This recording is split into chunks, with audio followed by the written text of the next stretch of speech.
¿Te gustaría ser esclavo de alguien? ¿Te has imaginado alguna vez cómo se sentiría ser propiedad de alguien más? ¿Y qué significa ser propiedad de alguien más? Entendemos que si eres propiedad de alguien más, entonces ya no eres libre para tomar decisiones sobre tu vida o sobre tu propiedad. De hecho, no tendrías propiedad alguna porque tú eres propiedad de alguien, entonces esa persona es dueña o dueño de tu propiedad. Entonces no puedes tener nada. ¿Te gustaría vivir bajo esas circunstancias? Muy probablemente no. ¿Hay algunas circunstancias o algunas condiciones en las que tú aceptarías ser propiedad de alguien más?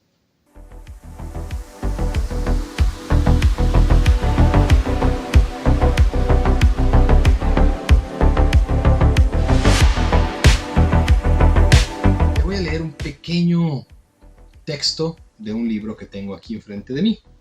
Y dice así: si alguien golpea con un palo a su esclavo o a su esclava, y como resultado del golpe él o ella muere, su crimen será castigado. Pero, si después de 1 o 2 días se recupera, el agresor no será castigado porque el esclavo era de su propiedad. Éxodo 21:20. Así es, el día de hoy vamos a hablar sobre la esclavitud en la Biblia. Comentando este versículo y otros dentro de la Biblia, una amiga mía me contactó para decirme que yo estaba interpretando mal la Biblia, que no era tan así. Y ella me mandó un artículo de apología en el que tratan de darle otra perspectiva a estos versículos. Lo que voy a hacer el día de hoy es leerles el artículo y hablar un poquito de lo que realmente dice la Biblia. Voy a leerlo para ustedes y de todos modos voy a dejar los versículos en la descripción, así como el artículo que me mandó mi amiga, para que ustedes puedan leer ambos y saquen sus propias conclusiones. Empecemos por ver de qué habla la Biblia cuando la Biblia habla sobre la esclavitud. ¿De qué habla? Les comento que la Biblia tiene una sección completa dentro del libro de Éxodo que está dedicada a la esclavitud. Vamos a empezar con eso. ¿Qué nos dice la Biblia sobre la esclavitud? Si alguien compra un esclavo hebreo, este le servirá durante 6 años, pero en el 7º año recibirá su libertad sin pagar nada a cambio. Nótese que estoy hablando de un esclavo hebreo. Si el esclavo llega soltero, soltero se irá. Si llega casado, su esposa se irá con él. Si el amo le da mujer al esclavo, como ella es propiedad del amo, serán también del amo los hijos o hijas que el esclavo tenga con ella. Así que el esclavo se irá solo. Si el esclavo llega a declarar: yo no quiero recobrar mi libertad, pues les tengo cariño a mi amo y a mi mujer y a mis hijos, el amo lo hará comparecer ante los jueces, luego lo llevará a una puerta o al marco de una puerta y ahí le perforará la oreja con un punzón. Así el esclavo quedará de por vida con su amo. Esto es exclusivo para los esclavos hebreos. Si alguien vende a su hija como esclava, la muchacha no se podrá ir como los esclavos varones. Si el amo no toma a la muchacha como mujer, no podrá, por no ella ser de su agrado, deberá permitir que ella sea rescatada. Como la rechazó, no podrá vendérsela a ningún extranjero. Si el amo entrega la muchacha a su hijo, deberá tratarla con todos los derechos de una hija.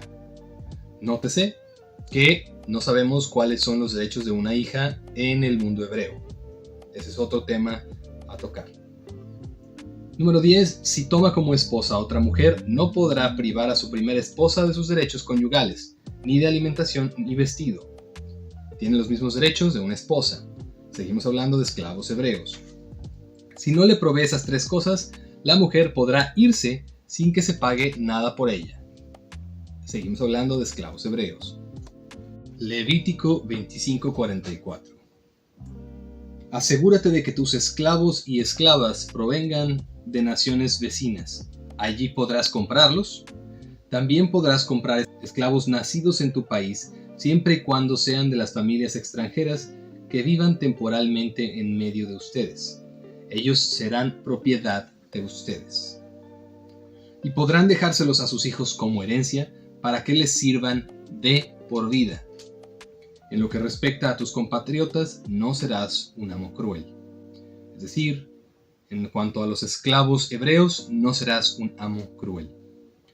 Este versículo dice específicamente que los hebreos pueden adquirir esclavos de sus naciones vecinas, que los esclavos sirven de por vida, que son su propiedad y propiedad de sus hijos, son heredables, y que con los esclavos hebreos no deben ser crueles. Ahora les leeré el artículo que me mandó mi amiga. Y el artículo dice así. Les recuerdo que el link está en la descripción, si quieren ustedes verlo también. Dice así: ¿por qué se permitió la esclavitud en el Antiguo Testamento? La esclavitud en la Biblia es un tema difícil de abordar porque nuestro parámetro es a la vez horrible y en gran medida ajeno a la esclavitud en la Biblia. Los esclavos de nuestra época y de los últimos siglos son esclavos de corral. Fueron engañados o forzados a trabajar. No recibían ningún pago y no tenían derecho a negarse a trabajar. Estaban en manos de otra persona. La esclavitud en el Antiguo Testamento era muy diferente e implicaba una variedad de métodos, situaciones y restricciones. No obstante, el Antiguo Testamento es claro en cuanto a la captura de personas y su venta como si fueran bienes inmuebles. El secuestro era un delito condenado a muerte.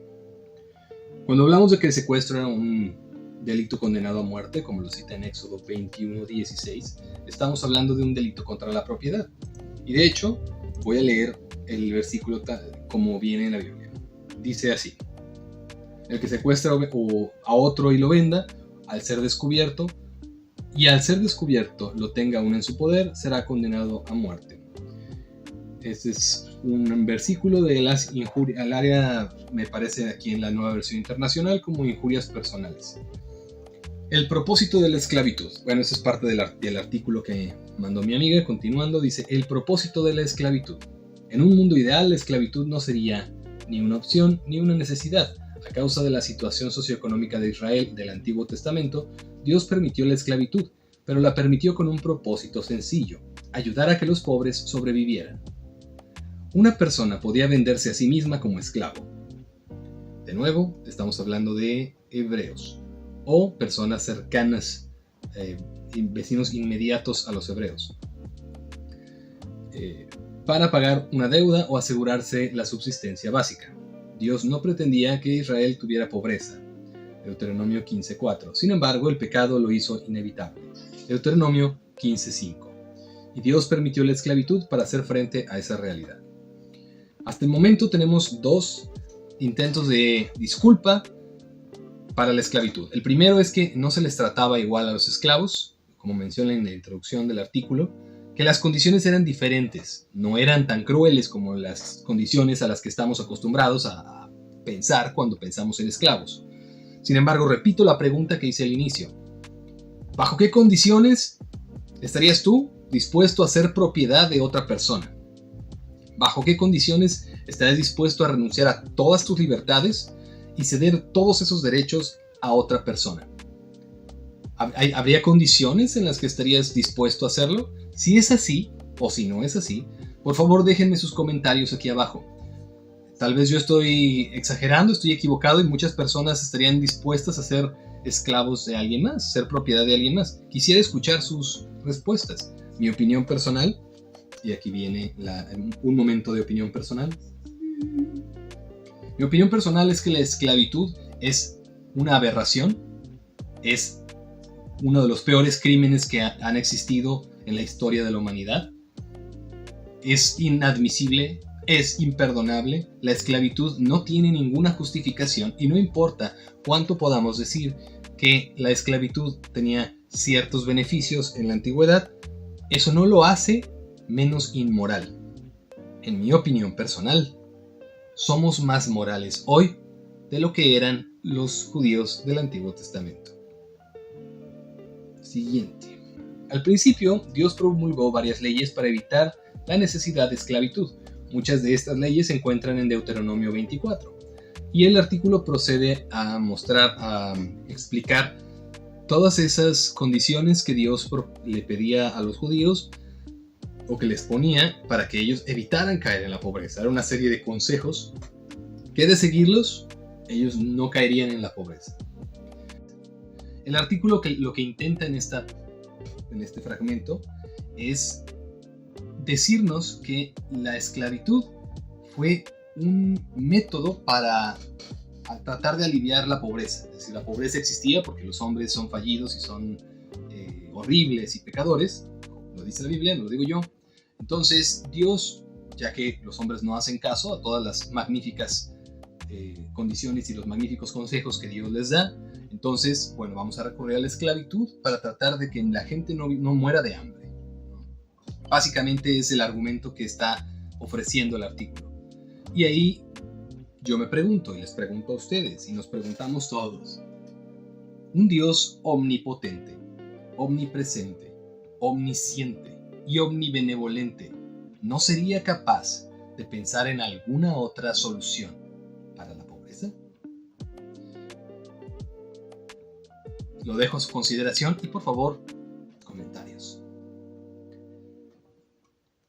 Seguimos en el artículo ahora nos habla de los tipos de esclavos. En el Antiguo Testamento, el Antiguo Testamento reconocía diferentes tipos de esclavos dependiendo de sus circunstancias. Ninguno de ellos coincide con los esclavos modernos. Extranjeros. La ley del Antiguo Testamento establecía el procedimiento para tomar a los extranjeros, Deuteronomio 20, 10 a 11. Cuando se hacía la guerra contra una ciudad, Israel debía hacer primero una oferta de paz en la que los habitantes de la ciudad podían someterse voluntariamente como esclavos a Israel. Esto se parecía más a la servidumbre que a la esclavitud. Las mujeres y los niños extranjeros podían ser capturados en guerra, pero las mujeres también podían ser tomadas como esposas. Analicemos este párrafo, nada más. Comenzamos con Deuteronomio 20, 11 y 10. Dice así: cuando te acerques a una ciudad para atacarla, hazle primero una oferta de paz. Si acepta y abre las puertas, todos los habitantes de esa ciudad quedarán bajo tu dominio y serán tus esclavos. Pero si la ciudad rechaza la paz y entra en batalla contra ti, la sitiarás. Y cuando el Señor tu Dios la entregue en tus manos, matarás a filo de espada a todos sus hombres. Como botín podrás retener a las mujeres y a los niños, el ganado y todo lo demás que haya en la ciudad. También podrás comer del botín de tus enemigos que te entregue el Señor, tu Dios. Así tratarás a todas las ciudades lejanas que no pertenezcan a las naciones vecinas. Palabra del Señor. Sin embargo, en las ciudades de los pueblos que tu Dios te da como herencia, no dejarás nada con vida. Exterminarás del todo a hititas, amorreos, cananeos, fereceos, heveos y jebuseos, tal como el Señor tu Dios te lo ha mandado. De lo contrario, ellos te enseñarán a hacer todas las cosas abominables que practican para adorar a sus dioses y pecarás contra el Señor tu Dios. Palabra del Señor. Realmente no veo cómo ayuda este versículo. Estos versículos no veo cómo ayudan para nada al argumento contra la esclavitud. Nos dice el artículo que nos dice que la Biblia en estos versículos nos dice cómo conseguir esclavos. Es una de las formas. Como recuerdan, en Levítico nos menciona dónde los podemos comprar también. Y nos dice que esto se parecía más a la servidumbre que a la esclavitud. Pero realmente no hemos leído nada que nos indique que se parece más a la servidumbre que a la esclavitud.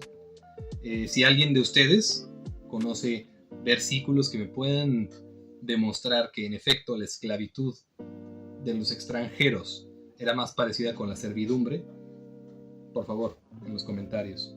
Quiero aprender, ¿vale? Entonces, adelante. Las mujeres y los niños extranjeros podían ser capturados en guerra. Como vimos, mencionó que todos los hombres debían ser asesinados, las mujeres y niños eran botín de guerra. De vuelta a mi opinión, el Dios que menciona la Biblia es un ser inmoral y genocida.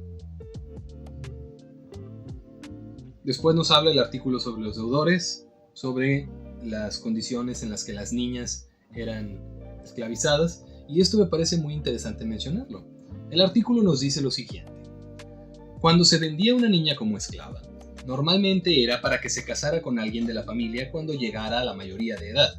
Un padre podía vender a su hija para beneficiar a la familia o para mejorar las oportunidades de la niña. Normalmente, la niña se casaba con una clase socioeconómica más alta. Aunque no cabe duda de que se producían abusos, la intención era mejorar el futuro de la niña.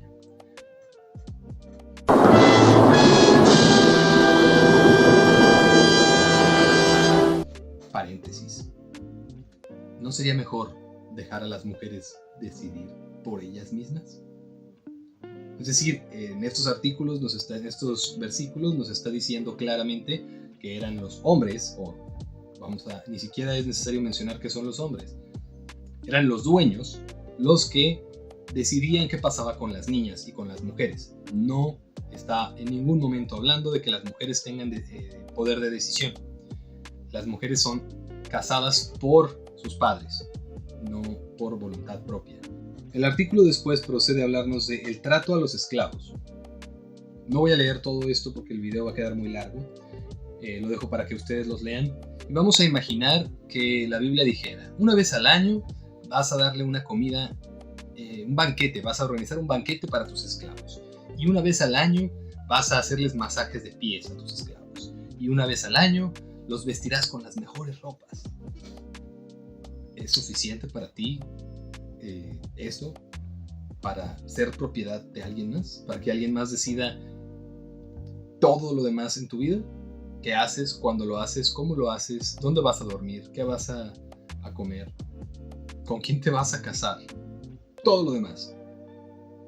¿Es suficiente? Y todo eso que les dije no viene en la Biblia. La Biblia solamente da algunas condiciones en las que podríamos decir que la esclavitud no es tan cruel como lo era en algunas naciones. No deja de ser cruel y no deja de ser inmoral.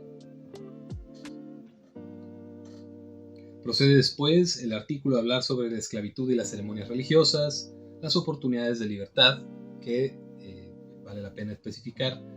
Los esclavos hebreos tenían que ser liberados después de 6 años. En el 7º año debían ser liberados. También existía el año del jubileo, que era cada 50 años. Entonces, cada 50 años tenían que ser liberados también. Pues no es como bastante... No mejora las circunstancias, en mi opinión. También después nos habla sobre los esclavos y la familia, cómo la familia y los esclavos tenían en algunas ocasiones cierta convivencia, y nos habla específicamente de que los esclavos hebreos y la familia deben de tener una relación más estrecha, como si se tratase de casi miembros de la familia, servidumbre, ¿no? Pero esto es únicamente con los esclavos hebreos. De vuelta, los esclavos extranjeros son propiedad, valen incluso, no voy a ir ahí, pero el ganado y los esclavos están ahí, ¿vale? Después habla sobre las esclavas. De vuelta, digo yo, ¿no sería mejor decir que las mujeres tienen derecho sobre su vida? ¿Que las mujeres no son propiedad? ¿Que las personas no son propiedad? Les recuerdo que este Dios, en esta Biblia, tiene mandamientos para impedir o para prohibir a los judíos utilizar fibras de ropas de fibras mezcladas. O sea, no podían mezclar algodón y lino. ¿Sale? No es como que no podían mezclar, no sé, Nike y Adidas, sino que no podían mezclar algodón y lino, por ejemplo.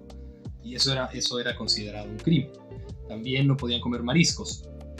Especifica en la Biblia, este Dios les dice, no pueden comer nada que no tenga aletas que venga del mar. Entonces, eso lo pudo decir, pero en ningún momento dice, no poseerás a otros como tu propiedad. En ningún momento dice eso. Y de hecho, el mismo problema de pobreza lo tuvimos los seres humanos durante lo seguimos teniendo. Y hemos llegado a soluciones que son menos crueles que la esclavitud. Inclusive hemos prohibido la esclavitud sin necesidad de que un Dios nos lo ordene. Se los dejo de tarea. Después el artículo nos da como conclusión lo siguiente.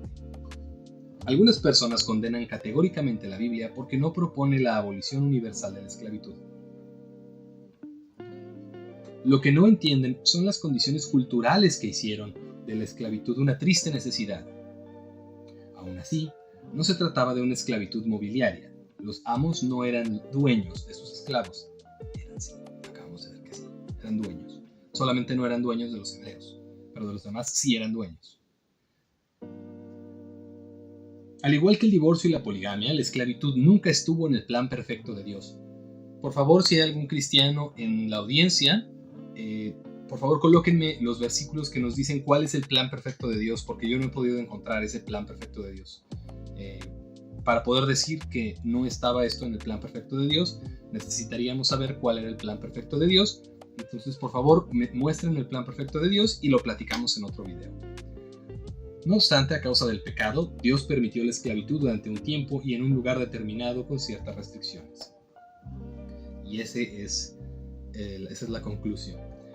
Cuando he platicado de este tema con algunas otras personas, han mencionado también como argumento que el Nuevo Testamento dejó todo eso atrás, que Él ya cambió, que ya no es la misma persona, que su corazón ya no es tan duro. Bueno, no voy a dramatizar, pero realmente no es así. En el Nuevo Testamento no existe ninguna palabra que nos prohíba la esclavitud. De hecho, por el contrario, en Efesios 6, 5 al 9, nos dice así: esclavos, obedezcan a sus amos terrenales con respeto y temor, y con corazón sincero, como a Cristo. No lo hagan solo cuando los estén mirando, como los que quieren ganarse el favor humano, sino como esclavos de Cristo, haciendo de corazón la voluntad de Dios. Sirvan de buena gana, como quien le sirve al Señor y no a los hombres, sabiendo que el Señor recompensará a cada uno por el bien que haya hecho, sea esclavo o libre. Está haciendo una clarísima distinción entre esclavos y libres. No hay prohibición para la esclavitud. Colosenses 3, 22 al 25 nos hace una recomendación similar a la de Efesios sobre la obediencia de los esclavos. En 1 de Timoteo 6, 1 y 2, capítulo 6, versículos 1 y 2, habla sobre cómo los esclavos deben honrar a sus amos. En Filemón, capítulo 1, versículos 10 al 16, nos habla sobre la historia de Onésimo, y me imagino que algunos cristianos podrán recordar esa historia. Un esclavo que se escapó y fue enviado de regreso a su amo, Filemón. Onésimo se escapa, porque él no quería ser esclavo, obviamente. Lo capturan y lo envían de regreso con su amo, Filemón. Y esto no es censurado. En ningún momento Pablo o Jesús dice que amos, libertad a vuestros esclavos. Jamás lo dice. Entonces estamos hablando de una religión de hace por lo menos 2000 años, hablando del cristianismo, y hasta 6000 si nos vamos con la versión judía. Y en todo ese tiempo, bueno, en aquel tiempo, claro, las condiciones culturales de ellos eran así, pero si sus condiciones culturales eran esas, es de esperar, ¿no?, que un libro escrito por personas de esa época tenga este tipo de versículos, ¿no?